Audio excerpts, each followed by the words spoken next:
लोकसभा चुनाव के पहले बिहार में एनडीए में टूट के संकेत मिल रहे हैं। चिराग पासवान की तो एनडीए के साथ डील हो गई है, लेकिन अब तक उनके चाचा पशुपति कुमार पारस के स्टैंड को लेकर असमंजस की स्थिति उत्पन्न हो गई है। पशुपति पारस ने दिल्ली स्थित अपने आवास पर उच्च स्तरीय बैठक की। बैठक के बाद पशुपति पारस ने कहा कि राष्ट्रीय लोक जनशक्ति पार्टी प्रधानमंत्री नरेंद्र मोदी और गृह मंत्री अमित शाह से अनुरोध करती है, जिन 5 लोकसभा सीटों पर हमारी पार्टी के सांसद हैं, वे सीटें हमें दी जाए, लेकिन अगर सीट नहीं मिली तो हमारे रास्ते खुले हुए हैं। पशुपति कुमार पारस ने कहा कि अगर उचित सम्मान नहीं मिला तो हमारे पास अन्य विकल्प रहेगा, हम कहीं भी जाने को तैयार हैं। उन्होंने कहा कि हम बिहार के लिए एनडीए के लोकसभा उम्मीदवारों की सूची का इंतजार कर रहे हैं। अगर हमें सीटें नहीं दी जाती तो हम अन्य रास्ता पकड़ सकते हैं। उन्होंने कहा कि जब तक भाजपा की तरफ से सूची जारी नहीं होती है तब तक वो इंतजार करेंगे। पारस ने यह भी कहा कि उन्होंने भाजपा की टॉप लीडरशिप से बोल दिया है कि उनकी पार्टी के सांसदों को टिकट मिलना चाहिए और अपने फैसले पर पुनर्विचार करे।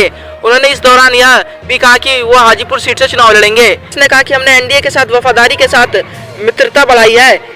इसके पहले पशुपति पारस ने अपनी पार्टी के शीर्ष नेताओं के साथ बैठक की। इसमें पारस के अलावा प्रिंस पासवान और सूरजभान सिंह मौजूद रहे।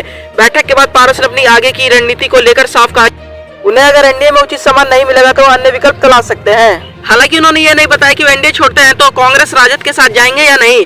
वहीं हाजीपुर से लोकसभा चुनाव लड़ने पर पशुपति पारस ने साफ कहा कि किसी भी हालात में वो हाजीपुर से चुनाव लड़ेंगे।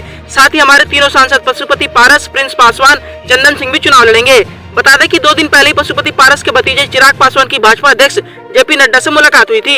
इसमें चिराग की पार्टी लोजपा रामविलास को बिहार में 5 लोकसभा सीटें देने पर सहमति बनने की बात सामने आई थी। साथ ही हाजीपुर सीट भी चिराग को दे दी जाएगी। चिराग और भाजपा में हुई सेटिंग से पशुपति पारस को बड़ा झटका लगा, क्योंकि पशुपति पारस को एनडीए में एक भी सीट नहीं देने की बात कही जा रही है। उसके बाद पशुपति पारस ने अपने सहयोगी सांसदों की बैठक बुलाई। इसके पहले पशुपति पारस गुट के 2 सांसद वीणा देवी और महबूब अली कैसर ने बड़ा झटका दिया और चिराग के साथ हो लिए। अब पशुपति पारस को लेकर कहा जा रहा है कि अगर एनडीए के साथ उनकी सुलभ नहीं होती तो वे कांग्रेस राजद के साथ महागठबंधन में जा सकते हैं। बिहार में पासवान वोटों पर कांग्रेस राजद की नजर है। ऐसे में पशुपति पारस के साथ आने से पासवान वोटों में सेंधमारी हो सकती है। इसका और बस इतना ही। देश दुनिया की तमाम खबरों को सबसे पहले जानने के लिए हमारे यूट्यूब चैनल सिटीजन तक को सब्सक्राइब करें और बेल आइकन बटन को प्रेस करना बिल्कुल ना भूलें। धन्यवाद।